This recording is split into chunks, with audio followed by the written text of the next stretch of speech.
मैं चित्रगुप्त पूजा से जुड़ी कथा है, मैं आपको वह बताने जा रहा हूँ। यूट्यूब से जुड़े दर्शकों, कायस्थ भाइयों, जूम से जुड़े हुए दर्शकों, कायस्थ भाइयों, आप ध्यान से सुने। चित्रगुप्त जी महाराज की कथा। ओम श्री चित्रगुप्ताय नमः।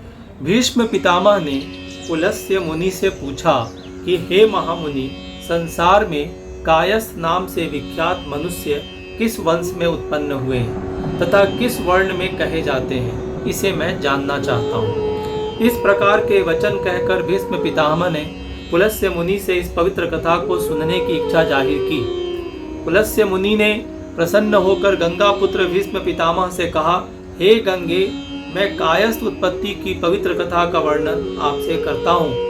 जो इस जगत का पालन करता है वही फिर नाश करेगा। उस अव्यक्त शांत पुरुष लोक पितामह ब्रह्मा ने जिस तरह पूर्व में इस संसार की कल्पना की है, वही वर्णन मैं कर रहा हूँ। मुख से ब्राह्मण, बाहु से क्षत्रिय, जंघा से वैश्य, पैर से शूद्र, 2 पांव 4 पांव वाले पशु से लेकर समस्त सर्पादि जीवों का एक ही समय में चंद्रमा, सूर्य आदि ग्रहों को और बहुत से जीवों को उत्पन्न कर ब्रह्मा में सूर्य के समान तेजस्वी ज्येष्ठ पुत्र को बुलाकर कहा, हे सुब्रत, तुम यत्न पूर्वक इस जगत की रक्षा करो।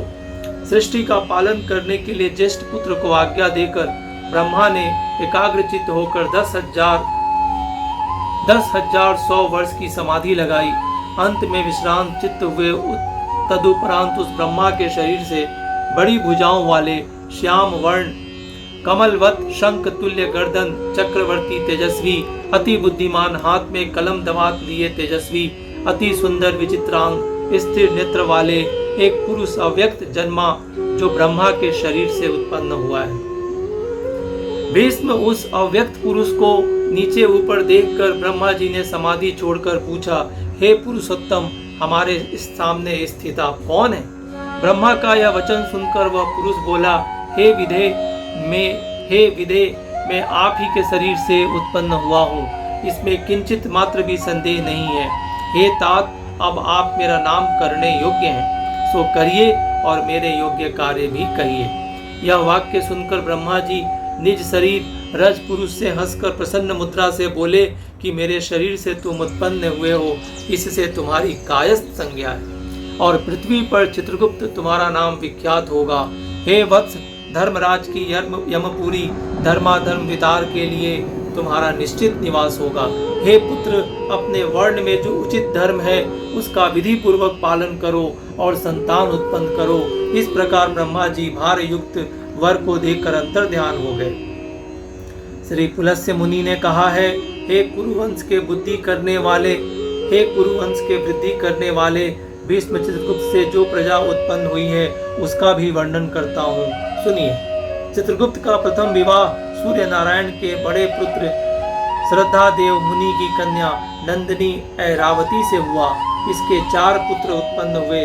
प्रथम भानु, जिसका नाम धर्मध्वज है, जिसने श्रीवास्तव कायस्थ वंश बेल को जन्म दिया। द्वितीय पुत्र मतिमान, जिनका नाम राम दयालु है, जिसने सक्सेना वंश बेल को जन्म दिया। तृतीय पुत्र चारु, जिनका नाम युगंधर है, जिसने माथुर कायस्थ वंश को बेल को जन्म दिया। चतुर्थ पुत्र सुचारु, जिनका नाम धर्मयुज है, जिसने गौड़ कायस्थ वंश को जन्म दिया। चित्रगुप्त जी का दूसरा विवाह सुशर्मा ऋषि की कन्या शोभावती से हुआ। इनसे 8 पुत्र हुए। प्रथम पुत्र करुण, जिनका नाम सुमति है, जिसने कर्ण कायस्थ को जन्म दिया। द्वितीय पुत्र चित्रचारु, जिनका नाम दामोदर है, जिसने निगम कायस्थ को जन्म दिया। तृतीय पुत्र, जिनका नाम भानु प्रकाश है, जिसने भटनागर कायस्थ को जन्म दिया, जिनका नाम युगंधर है, अम्बष्ट कायस्थ को जन्म दिया। पंचम पुत्र वीर्यवान, जिनका नाम दीन दयालु है, जिसने अस्थाना कायस्थ को जन्म दिया। सातम पुत्र जितेंद्रिय, जिनका नाम सदानंद है, जिसने कुलश्रेष्ठ कायस्थ को जन्म दिया। अष्टम पुत्र विश्वभानु, जिनका नाम राघव राम है, जिसने वाल्मीकि कायस्थ को जन्म दिया।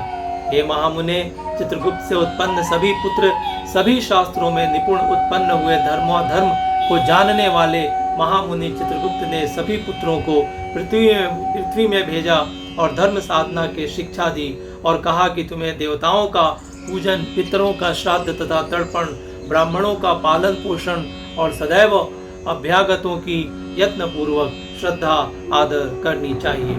हे पुत्र, तीनों लोगों के हित के लिए यत्न कर धर्म की कामना करके महर्षि मर्दिनी देवी का पूजन अवश्य करें, जो प्रकृति रूप माया चंड मुंड का नाश करने वाली तथा समस्त सिद्धियों को देने वाली है। उसका पूजन करें, जिसके प्रभाव से देवता लोग भी सिद्धियों को पाकर स्वर्ग लोक को गए और स्वर्ग के अधिकार को पाकर सदैव यज्ञ में भाग लेने पहुंचे। ऐसी देवी के लिए तुम सब उत्तम मिष्ठान आदि समर्पण करो, जिसमें यह चंडिका देवताओं की भांति तुमको भी सिद्ध देने वाली होए, और वैष्णव धर्म का अवलंबन कर मेरे वाक्य का प्रति पालन करो। सभी पुत्रों को आज्ञा देकर चित्रगुप्त जी स्वर्ग लोक चले गए और स्वर्ग जाकर चित्रगुप्त जी धर्मराज के अधिकार में स्थित हुए। हे भीष्म, इस प्रकार चित्रगुप्त जी की उत्पत्ति मैंने आपसे कही। ओम श्री चित्रगुप्ताय नमः। अब मैं उन लोगों का विचित्र इतिहास और चित्रगुप्त जी का जैसा प्रभाव उत्पन्न हुआ सो भी कहता हूँ, सुनिए। श्री पुलस्त्य मुनि बोले कि धर्माधर्म को जानते हुए नित्य पाप कर्म में रत पृथ्वी पर सौदास नामक राजा पैदा हुए। उस पापी दुराचारी तथा धर्म कर्म से रहित राजा ने जिस प्रकार स्वर्ग में जाकर पुण्य के फल का भोग किया, वह कथा सुना रहा हूँ। राजनीति को नहीं जानते हुए राजा ने अपने राज्य में ढिढोरा पिटवा दिया कि दान धर्म हवन श्राद्ध तर्पण अतिथियों का सत्कार जब नियम तथा तपस्या का साधन मेरे राज्य में कोई न करे। देवी आदि की भक्ति में तत्पर वहां के निवासी ब्राह्मण लोग उसके राज्यों को छोड़ वहीं से अन्य राज्य में चले गए। जो रह गए यज्ञ हवन श्रद्धा तथा तर्पण कभी नहीं करते थे। हे गंगा पुत्र, तब से उसके राज्य में कोई भी यज्ञ हवन आदि पुण्य कर्म नहीं कर पाता था। उस समय पुण्य उस राज्य से ही बाहर हो गया था। ब्राह्मण तथा अन्य वर्ण के लोग नाश करने लगे। अब आपको उस दुष्ट राजा का कर्म फल सुनाता हूँ। हे भीष्म, कार्तिक शुक्ल पक्ष की उत्तम तिथि द्वितीया को पवित्र होकर सभी कायस्थ चित्रगुप्त का पूजन करते थे। वे भक्ति भाव से परिपूर्ण होकर द्रुपदी पादी कर रहे थे। देव योग से राजा सौदास भी घूमता हुआ वहां पहुंचा और पूजन देखकर पूछने लगा, यह किसका पूजन कर रहे हो? तब वे लोग बोले कि राजन, हम लोग चित्रगुप्त जी की शुभ पूजा कर रहे हैं। यह सुनकर राजा सौदास ने कहा कि मैं भी चित्रगुप्त जी की पूजा करूंगा। यह कहकर सौदास ने विधि पूर्वक स्नान आदि कर मन से चित्रगुप्त जी की पूजा की। इस भक्ति युक्त पूजा करने से उसी क्षण राजा सौदास पाप रहित होकर स्वर्ग चला गया। इस प्रकार चित्रगुप्त जी का प्रभावशाली इतिहास मैंने आपसे कहा। अब हे त्रिप श्रेष्ठ, और क्या कथा सुनने की आपकी इच्छा है? यह सुनकर भीष्म पितामह ने महर्षि पुलस्त्य मुनि से कहा कि विपेंद्र, किस विधि से वहां उस राजा सौदास ने चित्रगुप्त जी का पूजन किया, जिसके प्रभाव से हे मुनि राजा सौदास स्वर्गलोक को चला गया? श्री पुलस्त्य मुनि जी बोले, हे भीष्म, चित्रगुप्त जी के पूजन की संपूर्ण विधि मैं आपसे कह रहा हूँ। धृत से बने निवेद, ऋतुफल, चंदन, पुष्प, रीप तथा अनेक प्रकार के निवेद, रेशमी और विचित्र वस्त्र से मेरी शंख, मृदंग, डिमडिम अनेक बाजे का भक्ति भाव से प्रतिपूर्ण होकर पूजन करें। हे विद्वान, नवीन कलश लाकर जल से प्रतिपूर्ण करें, उस पर शक्कर भरा कटोरा रखें और यतन पूर्वक पूजन कर ब्राह्मण को दान देवें। पूजन का मंत्र भी इस प्रकार पढ़ें। दवात, कलम और हाथ में खल्ली लेकर पृथ्वी में घूमने वाले हे चित्रगुप्त जी, आपको नमस्कार है। चित्रगुप्त, आप कायस्थ जाति में उत्पन्न होकर लेखकों को अक्षर प्रदान करते हैं। जिसको आपने लिखने की जीविका दी है, आप उनका पालन करते हैं, इसलिए मुझे भी शांति दीजिए। हे राजेंद्र, कुरुवंश को बढ़ाने वाले हे भीष्म, इन मंत्रों के संकल्प पूर्वक चित्रगुप्त जी का पूजन करना चाहिए। इस प्रकार राजा सौदास ने भक्ति भाव से पूजन कर निज राज्य का शासन करता हुआ कुछ ही समय में मृत्यु को प्राप्त हुआ। हे भारत, यमदूत राजा सौदास को भयानक यमलोक में ले गए। चित्रगुप्त जी ने यमराज से पूछा कि यह दुराचारी पाप कर्मरत सौदास राजा है, जिसने अपनी प्रजा से पाप कर्म करवाया है। इस प्रकार धर्म से पूछे गए धर्माधर्म को जानने वाले महामुनि चित्रगुप्त जी हंसकर उस राजा के लिए धर्म विपाक युक्त शुभ वचन बोले। हे धर्मराज, यह राजा यद्यपि पाप करने वाला पृथ्वी में प्रसिद्ध है और मैं आपकी प्रसन्नता से पृथ्वी में पूज्य हूँ। हे स्वामी, आपने ही मुझे यह वर दिया है। आपका सदैव कल्याण हो। आपको नमस्कार है। हे देव, आप भली भांति जानते हैं और मेरी भी मति है कि यह राजा पापी है, तब भी इस राजा ने भक्ति भाव से मेरी पूजा की है, इससे मैं प्रसन्न हूँ। हे इष्ट देव, इस प्रकार यह राजा बैकुंठ लोक को जाए। चित्रगुप्त जी का यह वचन सुनकर यमराज ने राजा सैदास को बैकुंठ जाने की आज्ञा दी और राजा सैदास बैकुंठ लोक को चला गया।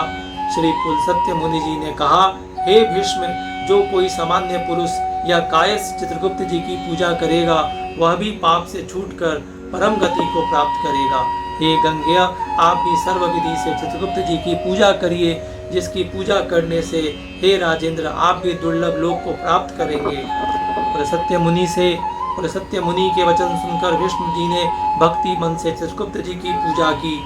चित्रगुप्त जी की दिव्य कथा को जो श्रेष्ठ मनुष्य भक्ति मन से सुनेंगे वे मनुष्य समस्त व्याधियों से छूटकर दीर्घायु होंगे और मरने पर जहाँ तपस्वी लोग जाते हैं ऐसे विष्णु लोक को जाएंगे। ओम श्री चित्रगुप्ताय जी नमः। तो दोस्तों, यह वीडियो आपको बहुत अच्छा लगा होगा, ऐसा मुझे लगता है। यह वीडियो कैसा लगा आप मुझे बताना। आप व्हाट्सएप मैसेज भी कर सकते हो, यूट्यूब पर आप कमेंट भी कर सकते हो, कॉल करके भी आप मुझे बता सकते हो। और कायस्थ समाज को भी मैं प्रणाम करता हूँ।